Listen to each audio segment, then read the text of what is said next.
Olá, seja muito bem-vindo! Eu me chamo Paulo Baltokoski, sou arquiteto e um dos fundadores da On Studio e nesse vídeo aqui você vai ter acesso gratuito a uma das aulas do nosso workshop online sobre obras residenciais de alvenaria na prática. E antes de começar o conteúdo, se você ainda não é inscrito aqui no canal, se inscreve agora e ativa o sininho de notificações para receber sempre em primeira mão todo o conteúdo novo que a gente posta por aqui. Bora pro vídeo?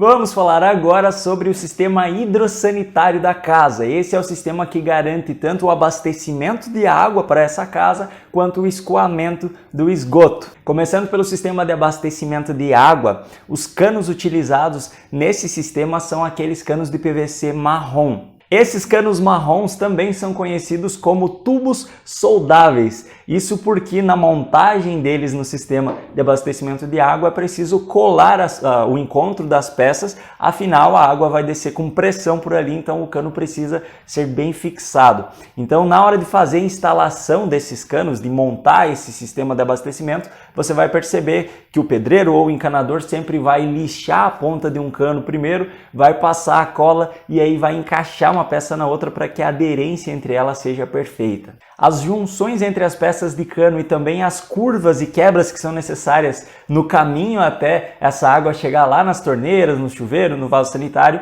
são feitas com as conexões. Essas conexões têm diferentes formatos e cada um desses formatos tem um nome diferente para facilitar a organização dessas peças. Existem peças que são uma conexão em um tubo reto, simplesmente para você ligar uma peça de cano na outra, que são conhecidas como luvas. Tem também os joelhos, que são aquelas curvas de 90 graus, existem também curvas de 45 graus. Existem conexões para fazer a transição entre uma peça de um diâmetro para uma peça de um diâmetro menor ou maior, de acordo com a necessidade. São conhecidos como reduções. E existem também as conexões com rosca, que geralmente são as conexões que têm a cor azul e tem uma rosca ali dentro, que são utilizadas lá no final do sistema, que são as últimas peças que vão receber já a torneira ou o chuveiro, ou o equipamento que vai fazer esse fornecimento de água para dentro da casa. Essas conexões são utilizadas nesse ponto porque elas são mais resistentes do que as conexões comuns. Para fazer a montagem desse sistema de abastecimento de água, o processo começa com o posicionamento desses canos nas paredes.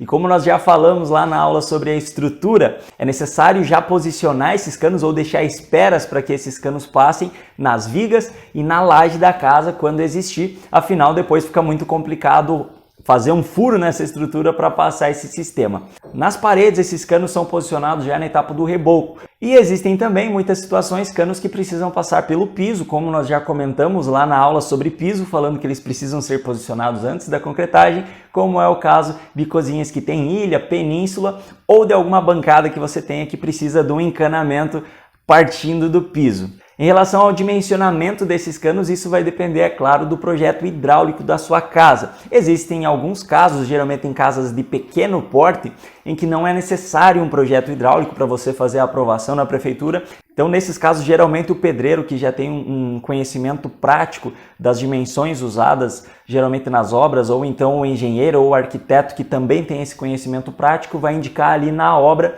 as dimensões que precisam ser utilizadas em cada ponto.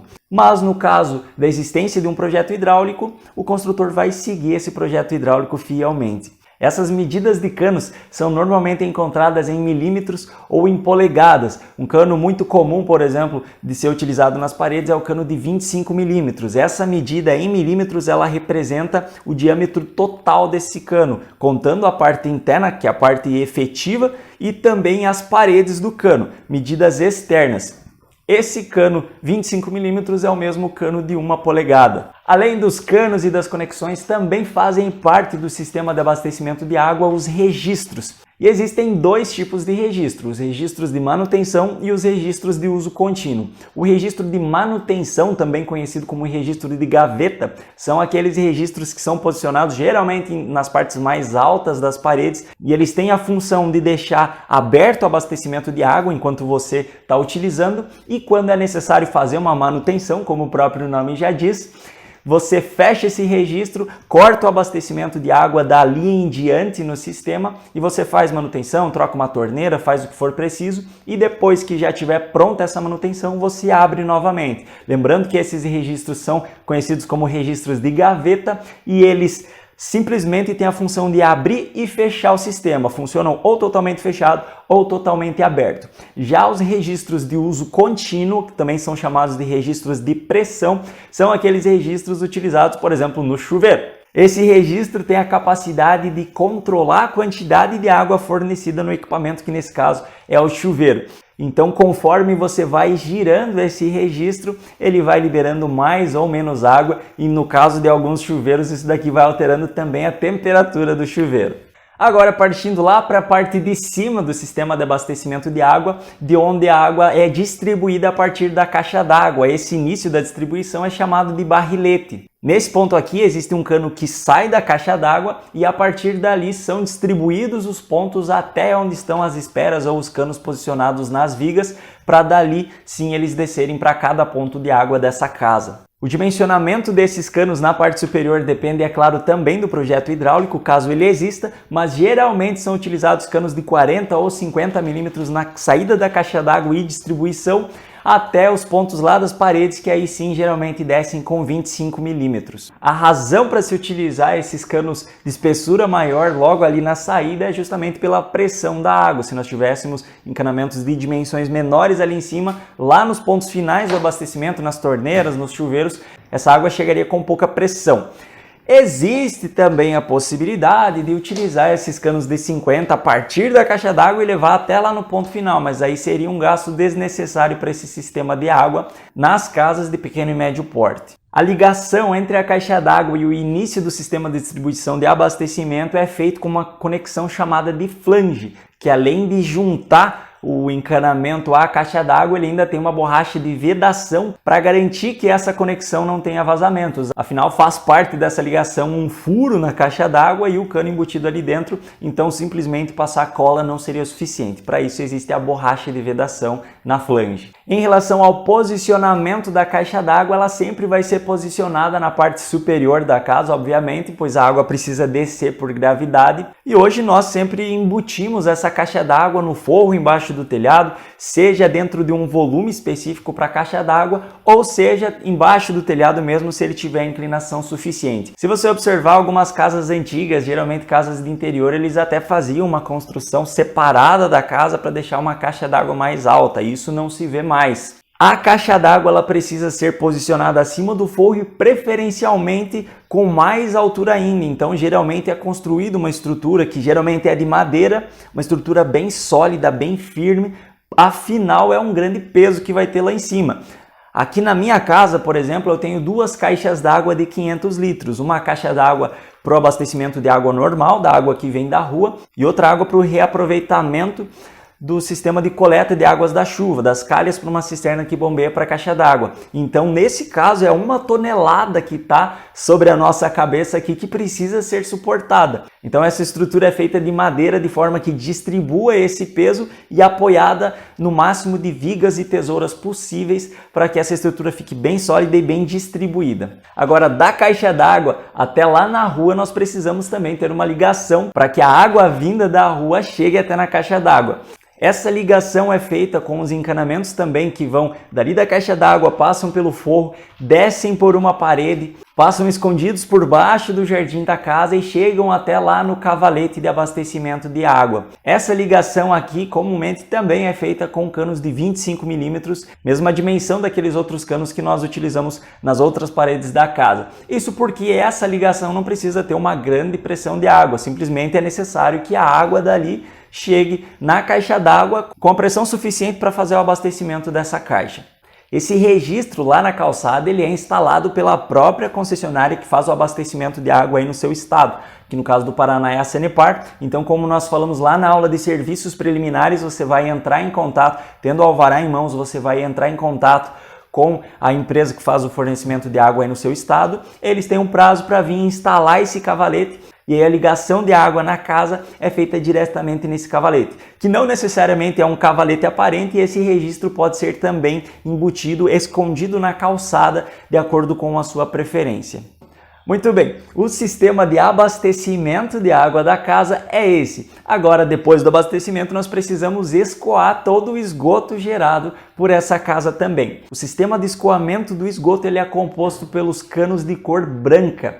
E esses canos também têm várias conexões de acordo com a necessidade, que fazem curvas ou simplesmente ligações entre esses canos. Também de cor branca essas conexões, e é muito comum que as ligações entre essas peças, no caso do esgoto, sejam feitas sem colar. Isso porque o esgoto não tem pressão, assim como o sistema de abastecimento de água. Então o sistema não tem muito impacto para que isso acabe causando a desconexão entre esses canos. Os ambientes que vão precisar da ligação de esgoto são os mesmos ambientes que têm sistema de abastecimento de água, pois sempre onde há o abastecimento de água, você vai ter resíduos sendo gerados, esgoto sendo gerado, e esse esgoto precisa ser escoado. Então, na cozinha você vai ter o abastecimento lá da pia, dessa pia você precisa ter uma ligação de esgoto. Mesma coisa na lavanderia em relação ao tanque e às máquinas, também no banheiro, para a pia, para o vaso e para o chuveiro, todos esses ambientes precisam ter sistema de esgoto.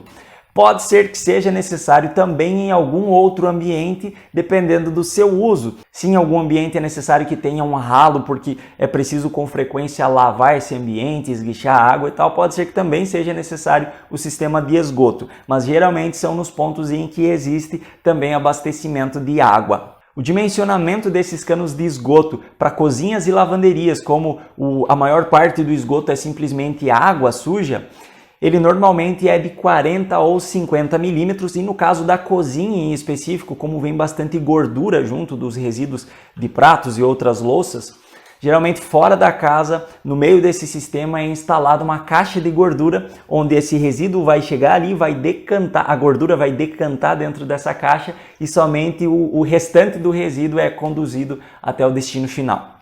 Já no esgoto do vaso sanitário, como tem uma boa parte de resíduos sólidos também, geralmente o cano utilizado é de 100 milímetros. Outro ponto interessante do sistema de esgoto é o sistema utilizado para que não volte cheiro para dentro dos ambientes. E é um sistema muito simples, que é o famoso sifão. Ele nada mais é do que uma curva dentro do cano, que ele faz isso daqui, ó, tá descendo o cano de esgoto, aí ele faz uma curva, sobe e desce de novo. Porque nesse ponto aqui dessa curva vai ficar sempre água acumulada, e essa água serve como vedação do cheiro lá do final do sistema. Então a própria água vai fazer com que o cheiro não volte para dentro dos ambientes.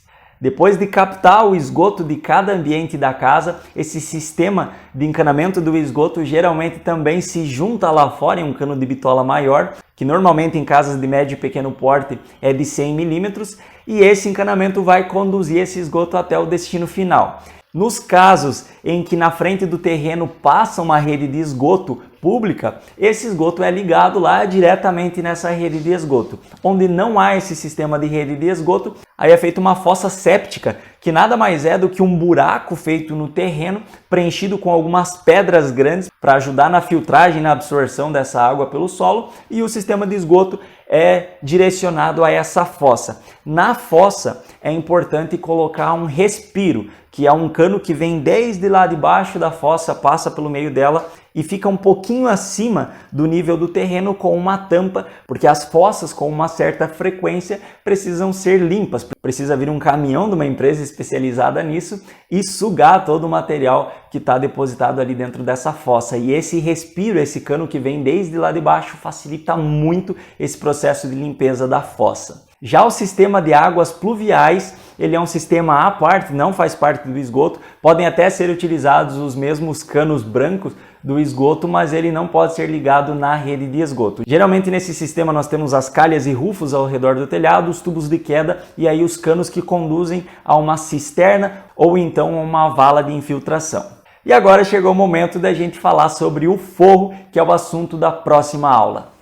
Gostou desse vídeo? Não se esquece de clicar em gostei aqui embaixo, se inscrever no nosso canal e se você quer se aprofundar um pouco mais nesse workshop aqui ou se aprofundar um pouco mais em arquitetura, fica ligado no Instagram e no site da OnStudio que você encontra na descrição aqui embaixo para ficar por dentro das novas turmas dos cursos e treinamentos da OnStudio que nós estamos abrindo no ano de 2022. Nos vemos no próximo vídeo, um grande abraço!